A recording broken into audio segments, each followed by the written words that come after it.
और अमरनाथ के जो ट्रैक्स हैं ये यहाँ पर हमारे पास में है। सिक्किम में हाल ही में जो क्षति पहुँची है ग्लेशियर आउटबर्स्ट के कारण, उसमें पूरा जो कनेक्टिविटी है, मैं बहुत खुशी से कह सकता हूँ कि वो लाइट व्हीकल के लिए नॉर्दर्न सिक्किम में चुंगथांग के आगे पूरी कनेक्टिविटी बहाल हो गई है और हम शीघ्र ही पूरी कनेक्टिविटी देने के लिए तैयार हैं। और उससे अगर हम ईस्ट में जाएं तो बहुत ही एक इम्पॉर्टेंट प्रोजेक्ट चल रहा है जो अरुणाचल प्रदेश में है, जो फ्रंटियर हाईवे का प्रोजेक्ट है। उसमें से जो तकरीबन 1800 किलोमीटर है, उसमें से तकरीबन 600 किलोमीटर जो है बॉर्डर रोड्स के पास में उसका काम दिया है। और उसके नीचे अगर हम जाएं तो जो इंडो म्यांमार बॉर्डर फेंस है, उसमें भी बॉर्डर रोड्स का काम अभी शुरू हो गया है।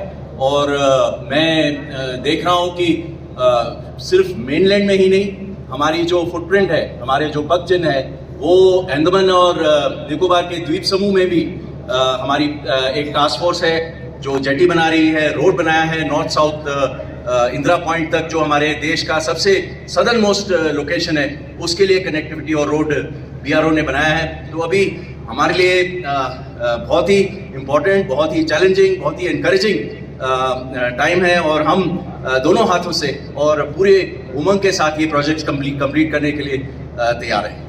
सर, नीचे में कोई नई सुगात देने जा रहे हो बीआरओ की तरफ से, कोई सुगात, कोई नई सुगात हो, सुगात में कोई नया कोई प्रोजेक्ट हो बीआरओ की तरफ से, ऐसा हम लोग के लिए?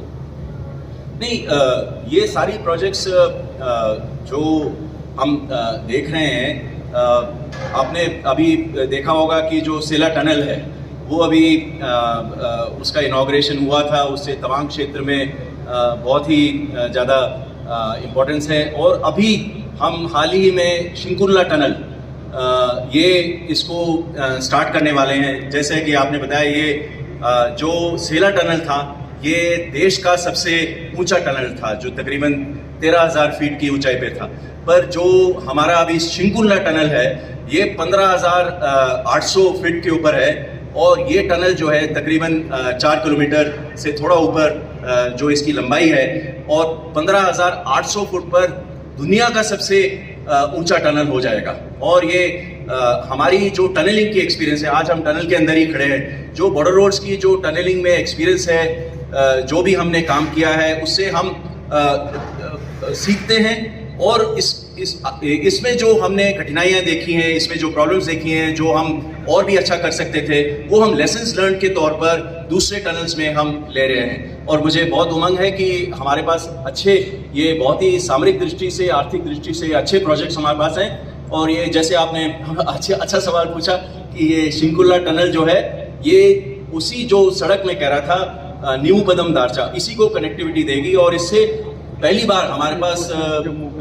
लद्दाख के लिए ऑल वेदर कनेक्टिविटी इस तरफ से भी हो जाएगी, थर्ड एक्सिस। सर, जो जम्मू पुंछ जो रोड बन रहा है, रोड का काम लगा हुआ है सर, उस पर थोड़ा सा। जैसे कि मैंने आपको बताया कि ये पुंछ जो है सामरिक दृष्टि से बहुत ही इम्पोर्टेंट है। कोई भी मतलब किसी से भी आप पूछें तो ये पुंछ का जो एरिया है ये हम बहुत ही इम्पोर्टेंट स्ट्रेटेजिकली मानते हैं। दूसरी बात यह है कि इस एरिया में भी जिस तरह बाकी क्षेत्रों में डेवलपमेंट की ज़रूरत है, इसमें गवर्नमेंट ने ये बहाल किया है कि हमें यहाँ पर डेवलपमेंट लाना है। और जब हम सड़कें बनाते हैं, हम तो सड़क बनाते हैं, तो जब हम सड़क बनाते हैं तो उसमें दोनों बातें एक साथ हो जाती हैं। जैसे कि हम आपको एक उदाहरण दे सकता हूँ कि जैसे हमारी बॉडी में जो आर्टरीज एंड वेन्स है, जो रक्त पेशियाँ हैं, उसमें अगर खून जाता है तो उसी तरह देश में सड़कें जो हैं ये आर्थिक विकास, सामरिक दृष्टि से जो हमारी असलन है वो भी इसके अंदर ऊपर से जाती हैं और दोनों उद्देश्य पूरे हो जाते हैं।